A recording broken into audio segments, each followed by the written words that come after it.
खिंचाव लग जाता है, तो ये मतलब ये रोक देता है। तो हम कपड़े निकालने के बाद दूसरे कपड़े डाले, फिर ढक्कन जैसे ही बंद करते हैं वैसे ही फिर दोबारा से झक झक झक झक स्टार्ट चालू हो जाता है। अपन को कुछ नहीं करना पड़ता, अपन सिर्फ कपड़े निकाले, दूसरे कपड़े डाले और जैसे ही ढक्कन छोड़ा वैसे ही मशीन चालू हो जाएगी। क्यों? क्योंकि ये जब ये छोड़े तो ये खिंच जाएगा, ब्रेक छोड़ देगा, और दूसरी बात ये टच हो जाएगा, ये आपस में जॉइंट हो जाएगा, करंट आने लग जाएगा इधर से मोटर में, ये इधर आने लग जाएगा, तो मोटर अपना फिर से स्टार्ट हो, रीस्टार्ट हो। ठीक है, इसको कहते हैं स्पिन मोटर। ये वाली जो है स्पिन मोटर होती है। इसके ऊपर एक स्पिन ड्रम लगी होती है, बड़ा सी बाल्टी टाइप का एक ड्रम होता है, उसमें बारीक छेद होते हैं। जब वो झूम मारता है तो पूरे इसमें बॉडी में पानी होके इकट्ठा होके ये ड्रेन पाइप के द्वारा ये बाहर निकल जाता है, पानी पे जाता है। हाँ नीचे आ जाता है। लेकिन जब तक नहीं गिरता तब तक कि हम वह ये पट्टी लगी होती है, फिर देखोगे पट्टी हो जो अपन में कसर वाली पट्टी आती है, बांधने वाली पट्टी है ना, सुतली जिसको कहते हैं, हाँ बॉक्स के ऊपर, हाँ बॉक्स के ऊपर पैकिंग आती है, उस टाइप पे एक रस्सी लगा होता है। तो इसमें एक स्विच होता है जो कि ब्रेक करके हम खसका देते हैं, या कि एक घुमाने वाला भी होता है, 2-3 प्रकार से है ना, 2-3 कंपनी की मशीन होती है। तो उसको अपन जैसे इसको चढ़ाएंगे तो ये खिंच जाएगी, ये वाल लगा होता है, तो वाल खिंच जाता है, तो ये दोनों का पानी जो होता है इससे ड्रेन पाइप से बाहर होता है। इसका भी पानी आगे इस साथ रहता है, जैसे हमने धुला गंदा पानी इकट्ठा हुआ मशीन में, तो इधर का पानी इधर से निकाल दिया, इधर का भी पानी इकट्ठा आके इधर से निकल गया, दोनों का पानी। इसका पानी तो डायरेक्ट निकलता होगा। हाँ स्पिन का पानी रहता है ना, वो डायरेक्ट निकलता है। हाँ डायरेक्ट भी रहता है, जैसे जगह भी रहती है, किसी किसी में जो है तो वो रहता है, मतलब कहने का तो दोनों पानी एक ही जगह से, एक ही पाइप से आउट होता है ना। तो ये स्पिन वो वाल लगा रहता है, वाल, इसको जैसे अपन यहाँ चढ़ाएंगे तो वो खुल जाएगा, पूरा पानी भड़बड़ा के बाहर आएगा। फिर छोड़ा, फिर नया पानी, तो कई मशीनों में इधर तो एक नल लगा होता है, टोटी है ना, नल की टोटी लगी होती है इधर, पानी को ऊपर से डाल दो। हाँ इधर से तो पानी इधर आ जाता है इसमें,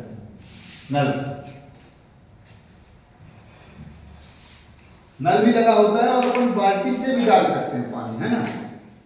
और इसके बाद इसमें एक पंखी होती है, जिसमें ऐसे छोटे छोटे पंखी लगी होती है जो घूम जाती है, राउंड कर जाती है। कपड़ा हमारा जब यूं घूमता है तो उल्टी पलटी होता रहता है, वहीं वहीं पलटता रहता है कपड़ा। इसमें ये चक्के टाइप के लगे रहते हैं छोटे छोटे, है ना, उसको जैसे कपड़ा घूम के आए यूं झटका लगा तो वो राउंड करके पलटा लेगा, है ना, तब अच्छा धुलता है। अगर एक से रखा है तो घूमने भर में नहीं होगा, जैसे अपन हाथ से धोते हैं कपड़े ना, इस टाइप से इसमें ऑटोमेटिक घूमता रहता है।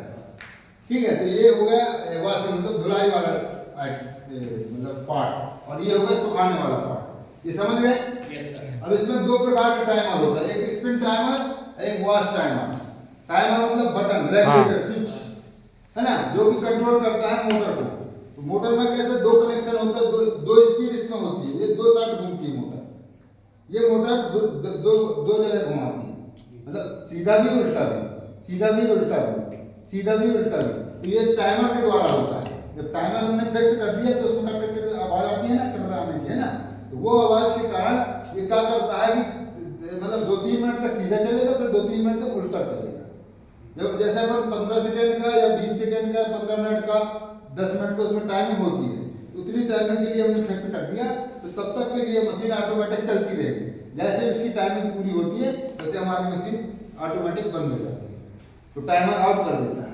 ये लगा होगा बजर, जैसे हमने टाइमर फिक्स किया टाइम, तो टाइम फिक्स होने तक ये चलेगा, और जैसे ही ये बंद होगा, मशीन का चलना यहाँ से बंद करेगा, तो इधर ये फेस आया है, ये न्यूट्रल इधर से देता है, तो ये ऑटोमेटिक बजर बजने लग जाएगा, है ना, आवाज करने लगेगा, तो हम समझ जाएंगे कि हमारा कपड़ा धुल गया, तो हमको उठा के और स्पिन ड्रम में डालना है। तो इसके लिए काम करता है। इसमें होता है गियर बॉक्स, गियर बॉक्स होता है प्लास्टिक का, है ना, ये जो डायरेक्ट शाफ्ट से कैसे लगी नहीं होती, मोटर से नहीं लगी होती, ये जो कहना चाहिए पंखी है, ये डायरेक्ट इससे नहीं लगी होती। ये जो इसका पार्ट है, इसमें इधर पे गियर बॉक्स होता है, उसमें एक बेल्ट चढ़ता है, देखोगे, है ना, बेल्ट के द्वारा ये जो बेल्ट लगा हुआ है, ये बेल्ट के द्वारा ये इसको घुमाता है दोनों तरफ, यूं यूं, जैसे अपन घरों में वो चलाते हैं ना पहले मधानी, है ना, मटर यही लगाता है। तो वो इसी टाइप से ये होता है ना। ये दोनों तरफ घुमाता है इसको। इधर होता है गियर बॉक्स, ये इधर रिंग होता है वो जिससे कि ये घूमता है। ये हो गई अपनी वाश मोटर। अब इसमें कनेक्शन समझते हैं अपन। कनेक्शन जो है, मान लीजिए अपना ये पावर लीड है ना। इस पावर लीड से अपन न्यूट्रल बेस और बॉडी अर्थ लिया। बॉडी अर्थ को तो हमेशा बॉडी में टच कर देते हैं अपन, यहाँ से बॉडी अर्थ फ्री हो गया। अब अपन पहले चलते हैं न्यूट्रल में, है ना। तो न्यूट्रल अपन को इस मोटर को भी चाहिए, इस मोटर को भी चाहिए, इस बजर को भी चाहिए। वॉशिंग मशीन में न्यूट्रल 3 जगह काम करता है ना। एक तो दोनों मोटर हो गई दोनों जगह, और तीसरा हो गया बजर। बस 3 जगह काम आता है। तो न्यूट्रल को हम सबसे पहले ये लाके और ये यहाँ से इसमें टच कर दिए, मोटर में डाल दिए, और इससे ये मोटर में नीचे लगे और इधर से ये चले गए बजर में। ठीक, तो ये न्यूट्रल से फ्री हो गया। अब आता अपना बेस। इसमें कंडेंसर जो रहता है उसमें 4 छुट्टे निकलते हैं। एक ही कंडेंसर में 2 पार्ट होते हैं जी। एक रहता है 5 MFD, एक होता है 8 MFD। 8 MFD जो होता है हमारा वाश मोटर में लगता है। वाश मोटर में क्यों लगता है? क्योंकि इसमें लोड ज्यादा होता है, ज्यादा वजन लेके चलती है ना। कपड़े क्योंकि कपड़े ज्यादा होते हैं, और ये मोटर सिंगल स्पीड घूमता है। तो जैसा कि अपन कूलर का मोटर एक बार चालू कर दिया, उसमें स्पीड बन गया, तो वो फिर रुकने वाला नहीं है। और ये वाला क्या है, तुरंत रुकता भी है और फिर दिशा बदल देता है।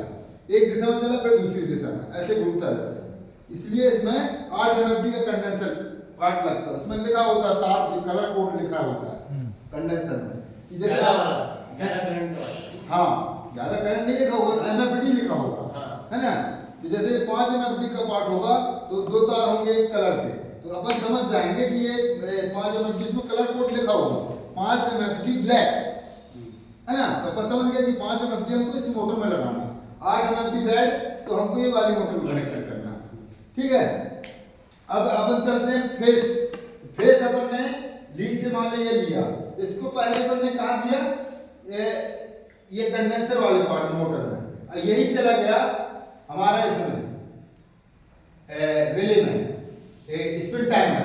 तो ये जैसे अपन 2 बार उठाएंगे तो करंट कट जाएगा इधर से, जैसे इसमें डालेंगे तो करंट वापस होकर इधर आ जाएगा, तो ये मोटर हमारा चालू हो जाएगा। दूसरा बात, अब यहीं से अपन इसके इनपुट हिस्से से लेंगे, आउटपुट से लेंगे तो ये वाली मोटर भी बंद हो जाएगी हमारी, है ना। इसलिए हम इसी के इनपुट वाले से डायरेक्ट के फेस लेते हैं, तो इसके फर्स्ट सिरे में लगाते हैं, फेस को देते हैं, तो फेस इससे आउट करता है।